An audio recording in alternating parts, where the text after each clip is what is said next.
que son los antiinflamatorios no esteroidales, y son los analgésicos que tenemos. ¿Qué de empresa?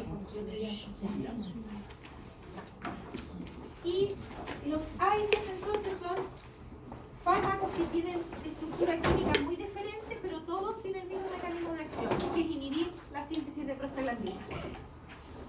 Y aquí está reflejada así en chico una cascada de inflamación. Cuando tengo un trauma, una noxa cualquiera, ¿cierto? Se liberan los fosfolípidos de membrana. Estos, por efecto de la enzima fosfolipasa A2, se transforman en ácido araquidónico y aquí ya empieza la cascada de la inflamación. ¿Ya? El ácido araquidónico tiene dos vías posibles que seguir. La vía de las ciclooxigenasas, que es esta, y la vía de las lipoxigenasas, que es esta otra. Y entre todos ellos generan respuesta inflamatoria.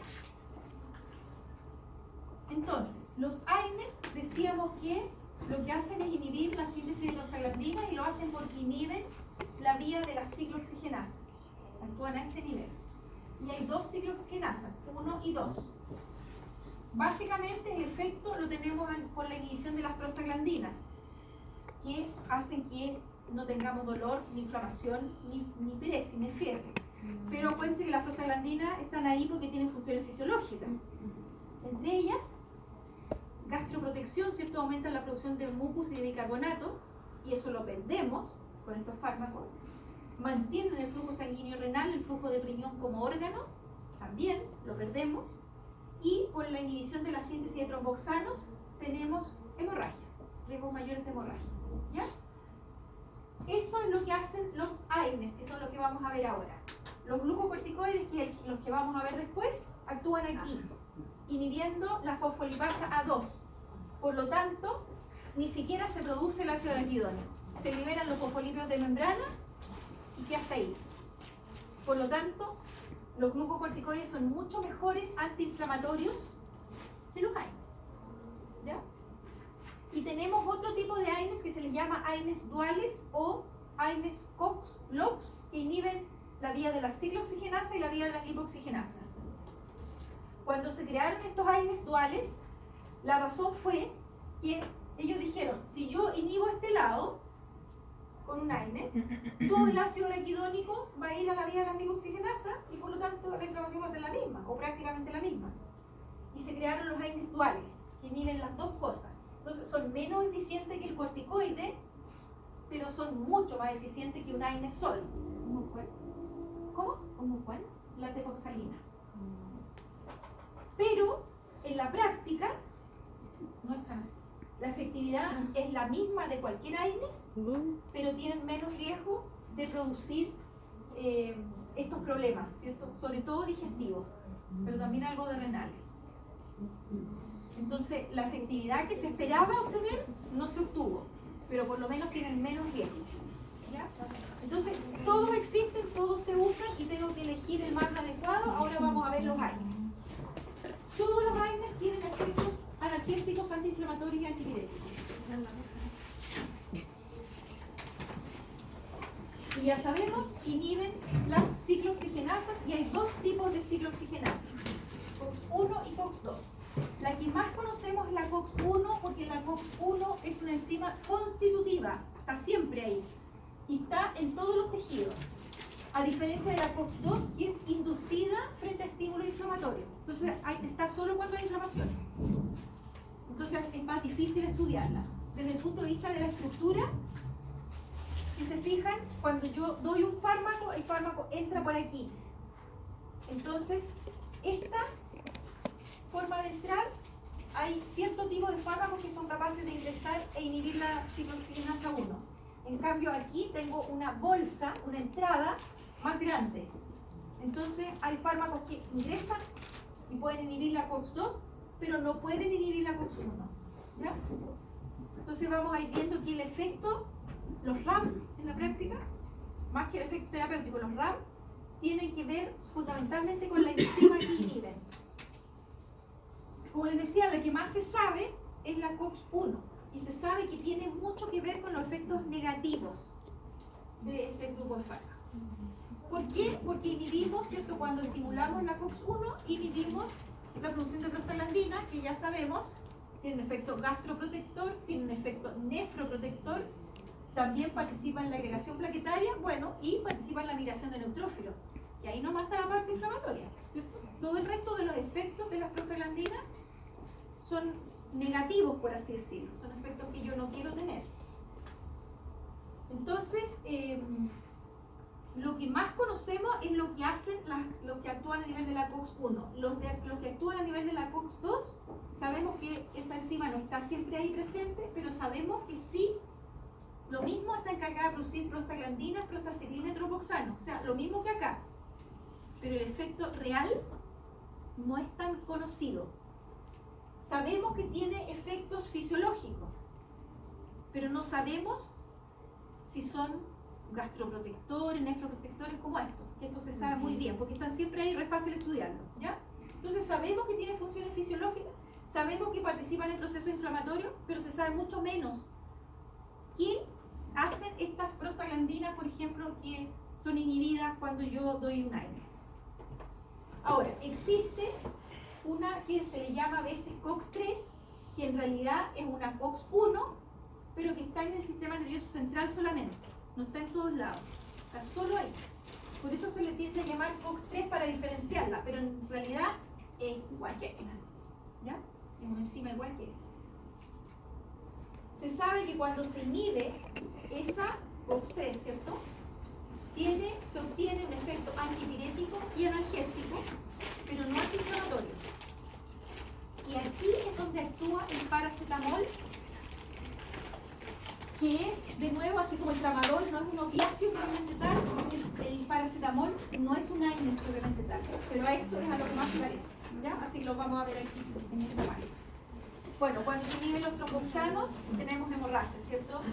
Potente, agregante plaquetario y vasoconstrictor, pero además, los tromboxanos actúan en el sistema respiratorio produciendo broncoconstricción. Entonces, cuando yo doy un AINES, corto esta broncoconstricción y el animal respira mejor.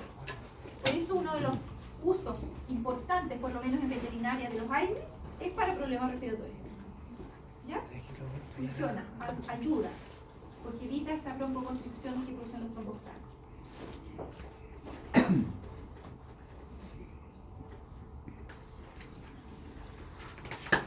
Todos los AINES ejercen solo efectos sintomáticos, no eliminan la causa de la inflamación o del dolor, controlan el dolor, ¿ya? Entonces, por lo general no se usan solo, sino que como un complemento de otro, de lo que causa, de lo que está eliminando la causa, ¿ya?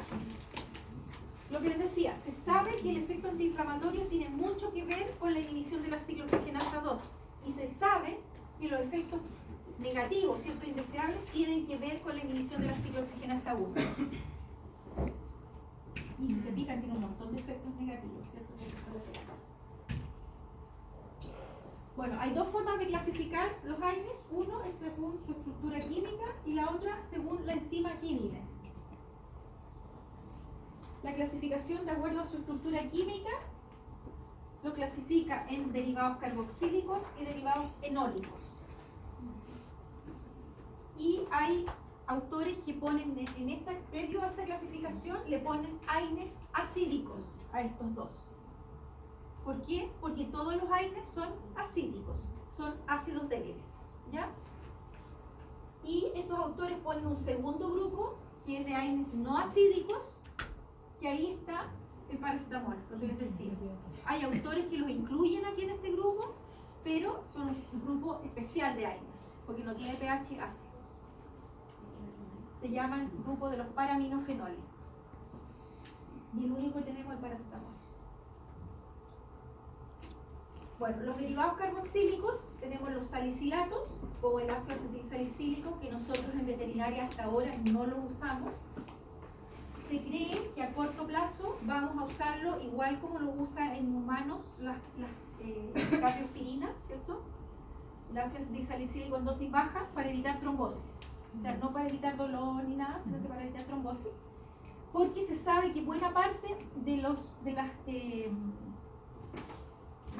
¿cómo se llaman estos dolores que le dan a los caballos en las patitas?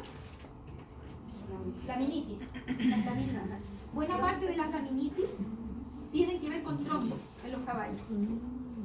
Entonces se piensa que se va a empezar a usar, está la teoría todavía está en estudio, pero se cree que sí, efectivamente se va a incorporar a corto plazo el uso de ácido acetilsalicílico a dosis baja, igual que en el humano, para evitar trombosis en equinos, ¿ya? Pero hasta ahora no se usa, nosotros no lo usamos. La razón de no usarlo es que tiene un efecto terapéutico muy prolongado, entonces habría que usarlo cada 2 o cada 3 días. Y si una persona ve que el animal tiene así una pata hinchada, le va a dar más. Y la úlcera digestiva bien, ¿ya? Entonces, por eso que no se usa, no es que sea malo. Profe, ¿y en humanos qué es lo que produce el ácido acetilsalicílico?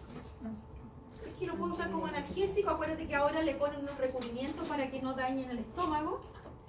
Y lo usan como la cardioaspirina, que es como la aspirina de niño, una dosis baja, entonces hay muy bajo riesgo de que te produzca úlcera digestiva, y lo puedo usar por tiempo prolongado. Es que, un ejemplo, a mí yo tengo prohibido tomar ácido acetilsalicílico por el hecho de que me puede formar coágulos y me puede llegar al cerebro. No te puede formar coágulo, Pero al revés. nunca he entendido el por qué. No, no te puede formar coágulo, es todo lo contrario. Es justamente lo contrario, es para no formar coágulo.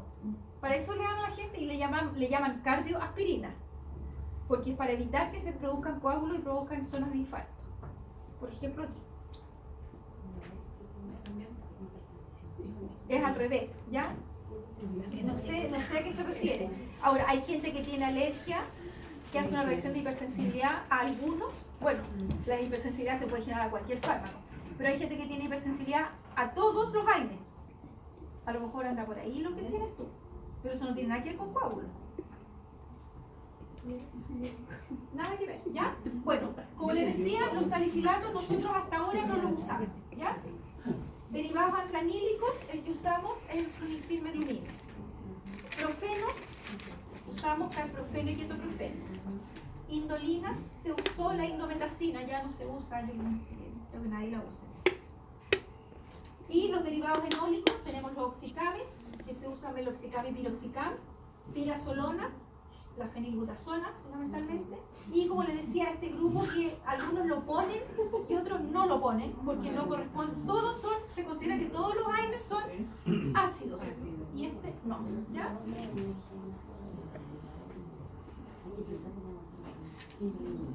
No, eso no es pregunta de prueba.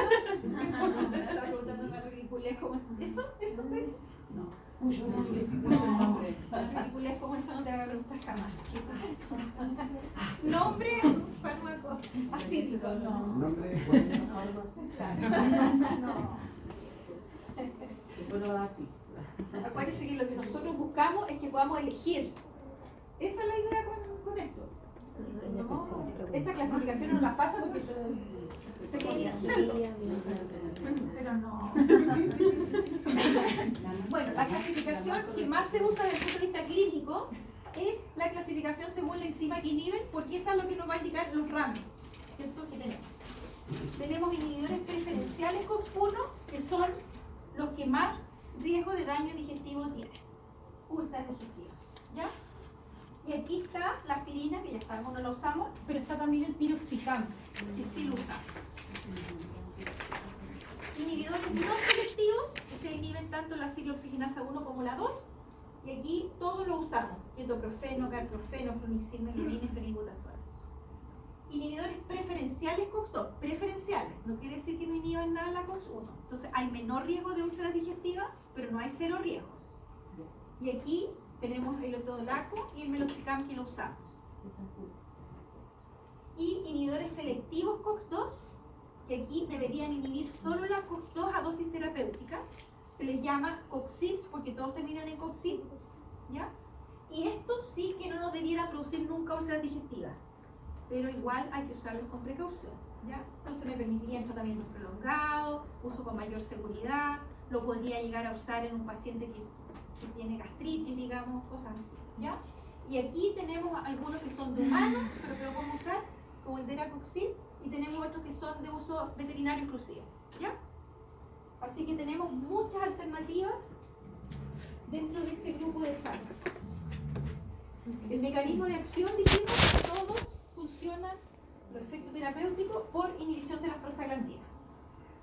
El efecto analgésico, por inhibición de las prostaglandinas. Lo que hace, al inhibir las prostaglandinas, se altera la transmisión del dolor en las fibras aferentes, mielínicas y amilínicas, hacia la médula espinal, o sea, del efector a la médula espinal, y de la médula espinal hacia el sistema nervioso central, ¿ya? O sea, toda la transmisión del dolor la controlan las prostaglandinas. El efecto antiinflamatorio se debe específicamente a la inhibición de la prostaglandina E2 que produce vasodilatación. Como yo la inhibo, no tengo la vasodilatación, que acuérdense que eso es lo que hace que salgan los mediadores de la inflamación y salgan las secreciones y todo eso, ¿ya? Y el efecto antipirético también se debe a la inhibición de la prostaglandina E2, que es la que traspasa el mensaje de la fiebre a través de la barrera hematoencefálica. El pirógeno endógeno, el que manda la información, es la interleuquina 1. La interleuquina 1 le manda el mensaje a la prostaglandina E2 y ella la traspasa a través de la barrera hematoencefálica y la lleva al centro termorregulador que está en el sistema nervioso central. Como está inhibida la prostaglandina, no hay traspaso, hay información, ¿cierto? Se libera la interleuquina 1, pero no se transmite el estímulo para la fiebre. Y si hay fiebre, como se corta la liberación, no hay, se pasa la fiebre también, ¿ya? Entonces, todos sus efectos terapéuticos tienen que ver con la inhibición de las prostaglandinas.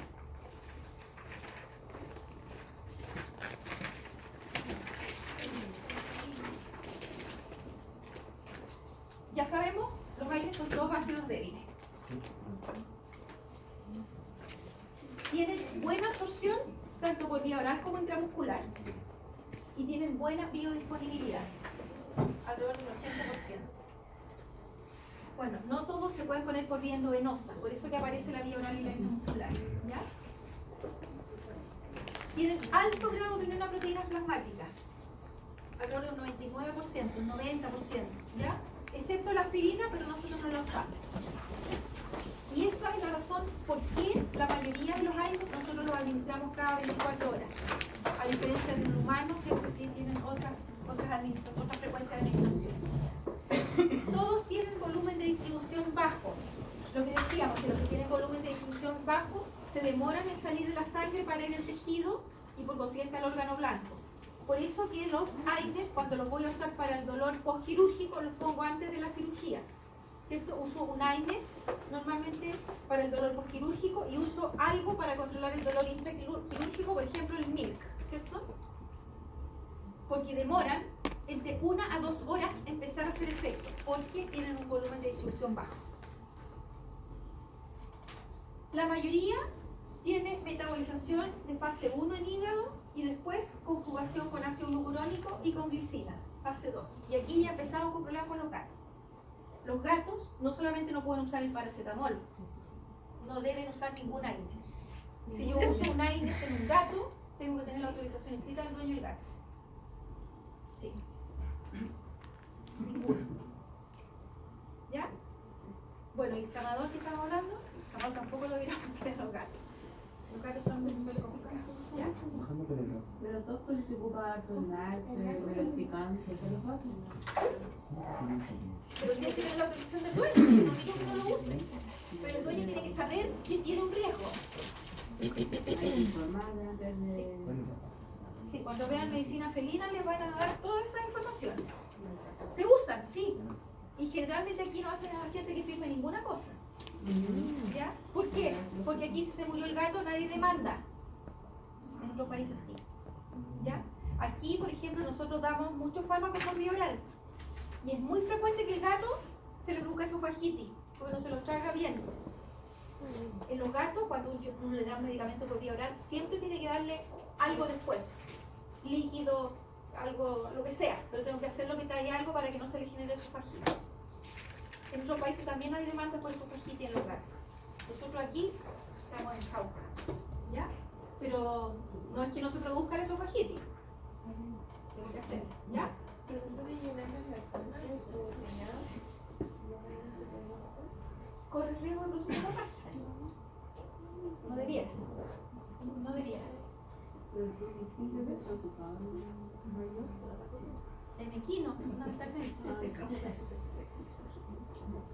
Entonces, los gatos, como decíamos, tienen problemas con todos los AINES. Está contraindicado el paracetamol. El paracetamol no se los puedo dar. Los otros, tengo que usarlos con precaución. ¿Ya? La eliminación principalmente por filtración renal. Así que obviamente tengo que tener riñones funcionales. Más encima, que sabemos que al inhibir las prostaglandinas corremos el riesgo de afectar la funcionalidad renal. Bueno, el gato, como tiene una baja capacidad para conjugar con ácido glucurónico, ya dijimos, ¿cierto? Una de las metabolizaciones importantes con ácido glucurónico, la vida media de eliminación en ellos no es la misma de los otros animales, hay que respetarla. Dosis y vía de eliminación de gas. Los ramos. El más frecuente, úlceras gastrointestinales, pero a veces no hay úlcera, a veces hay vómitos nomás, ¿cierto? Este vómito es un vómito nomás, por gastritis. Y la gastritis puede ser solo dolor y el animal anda encorvado, o vómito más dolor, encorvado y vomita, ¿ya? Ya cuando la cosa se puso fea, es hematemesis, ya tengo una úlcera, ¿ya? Por eso que tenemos que hacer buen uso. Ese es el RAM más frecuente de observar, que como les digo se puede observar solo como dolor y vómito o como hematemesis. También sabemos que nos altera la protección, la nefroprotección, y en perros es donde más problemas se ven. Puede ser porque los perros usamos mucho, ¿ya? De hecho, en perros se puede producir insuficiencia renal aguda que puede llevar a la muerte, porque se acabaron los riñones. ¿Ya? Entonces, con los que tenemos que tener precaución, con los perros, con el daño renal. Y obviamente, ¿cuáles son los más expuestos? Animales hipotensos, deshidratados, hipovolémicos. O sea, no es justificación que porque el animal llegó y está muy enfermo, yo le voy a poner un AINES. O porque llegó y tiene fiebre, le voy a poner un AINES. Primero tengo que preocuparme de estabilizar al paciente y después lo puedo usar. ¿Ya? El poner en la balanza. No son fármacos que son agüita, a pesar de que lo venden todo lado. ¿Ya?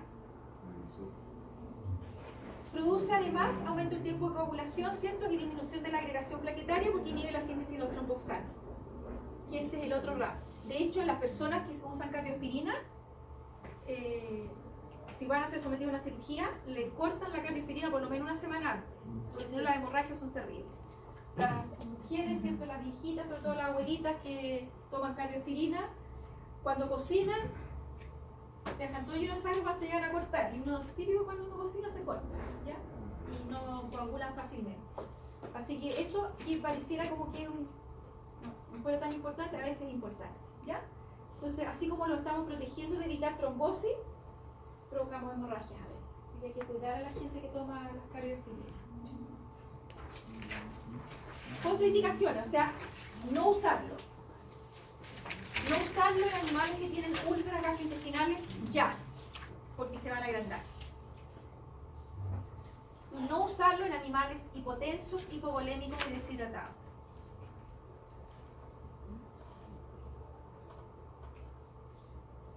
Las interacciones, o sea, cuando uso AINES más otro fármaco. Tengo que evitar el uso concomitante con glucocorticoides, porque veíamos en el monito, los dos inhiben las prostaglandinas. Por lo tanto, se potencia el efecto ulcerogénico. De hecho, si yo voy a cambiar de un glucocorticoide a un AINES, tengo que hacer un periodo que se llama de lavado, no dar ninguno de los dos por 5 días por lo menos. Y ahí recién puedo cambiar al otro. Y eso tampoco se respeta. Y tampoco debiera usarse junto con otros fármacos que tienen alto nivel de proteínas plasmáticas, porque si no vamos a tener más fármaco libre, ¿cierto? Y vamos a tener una sobredosis sin haber dado una sobredosis. ¿Qué otros fármacos tienen alto nivel de proteínas plasmáticas? Antiepilépticos como la fenitoína y el ácido valproico, hipoglicemiantes orales que se usan en los gatos que tienen diabetes, y estos que nosotros todavía no los usamos, los anticoagulantes orales.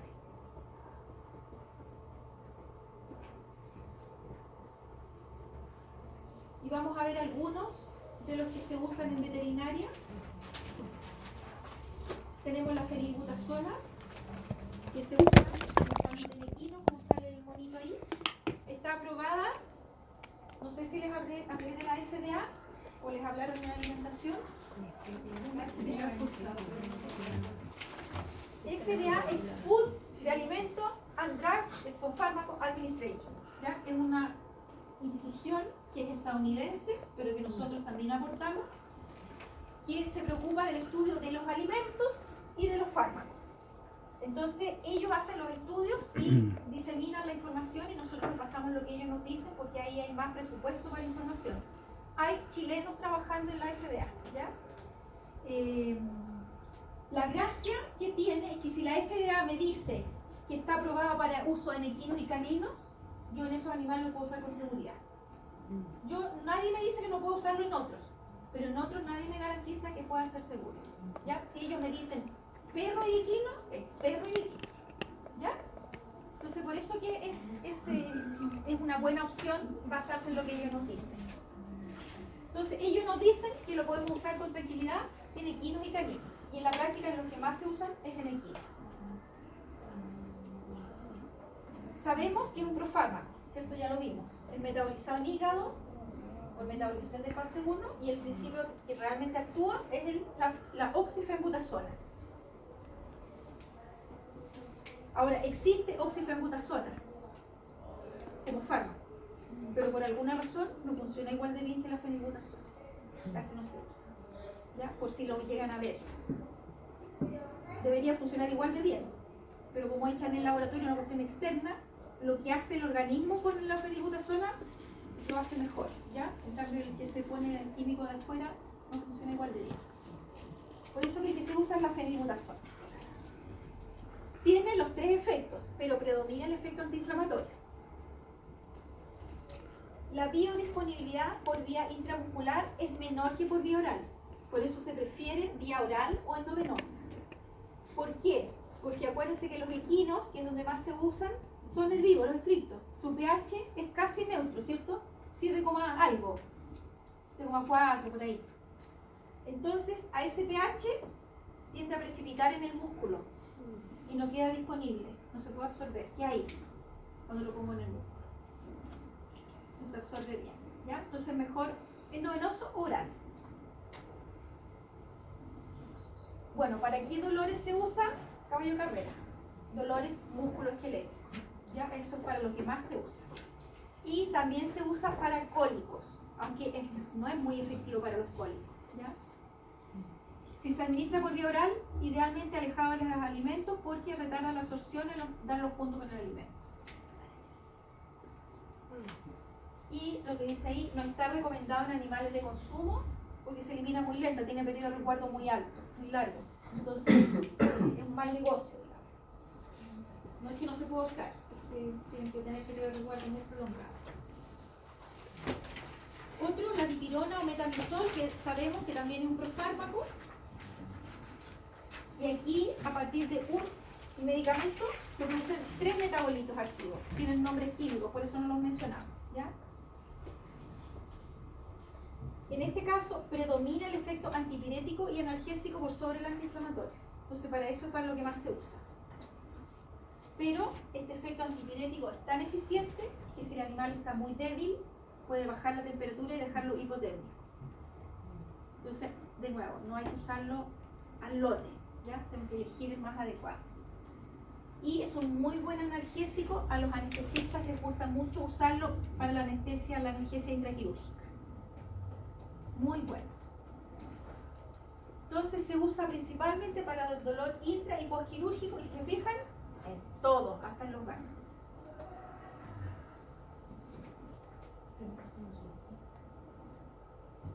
El ketoprofeno.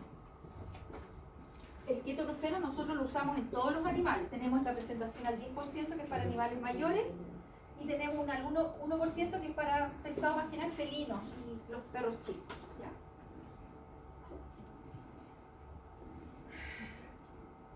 Al 1%. A pesar de eso, hay países que ya prohibieron el ketoprofeno de uso veterinario. Sí. ¿Por qué? Porque lo podemos usar reventando 5 días. Lo ideal es 3 días. Y el dolor normalmente no desaparece en 3 días, ni en 5. Y la gente le sigue dando. Y terminamos con un hoyo en la guata y vomitando sangre o con melena. ¿Ya? Entonces, lo que decíamos de la aspirina, no es que sean malos, es que es tan difícil que se haga un buen uso que es complicado, ¿ya? Y tenemos el problema aquí en Chile y en la mayoría de los países que no se venden las pastillas sueltas, se venden cajas y las cajas traen 10 comprimidos. Entonces yo le digo, dele 5 y le duele o comió menos, le caletan las pastillas.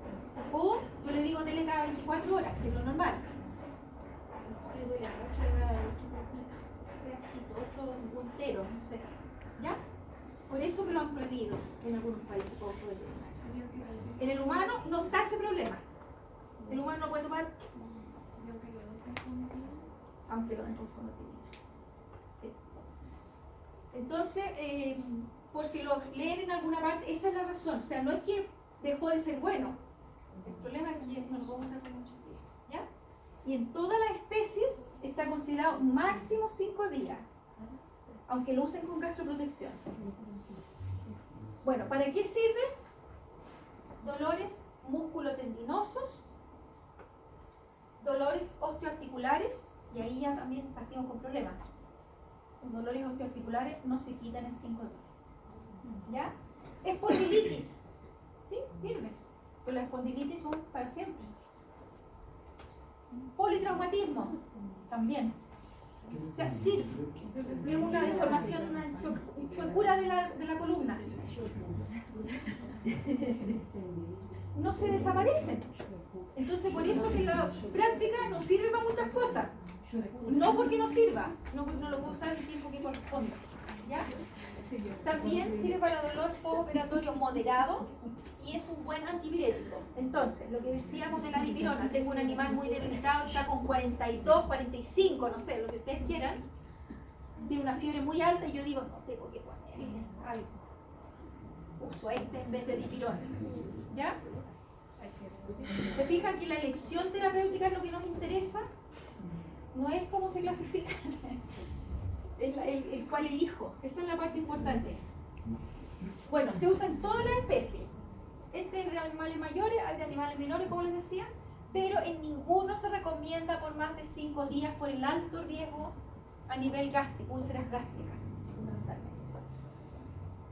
Se administra inyectable, por ejemplo, este inyectable que aquí dice felino, lo puedo poner en los gatos solo por vía subcutánea, por ninguna otra vía. Oral, ¿cierto? El oral lo puedo dar oral. En los perros, en cambio, lo puedo poner endovenoso, subcutáneo, oral. ¿Ya? Entonces también hay que respetar las vías de administración de acuerdo a las especies. Bueno, por vía oral se absorbe bien, ¿cierto? Y tiene alta biodisponibilidad, 85% en perros, 70% en gatos, así que buena biodisponibilidad. Concentraciones terapéuticas antes de 2 horas, por lo menos 1 hora y media antes hay que ponerlo, ¿cierto? Si uno sabe que va a generar el dolor. Por eso que si lo uso para la cirugía, lo pongo antes, cosa que cuando el animal empieza a recuperar la conciencia, ya tenga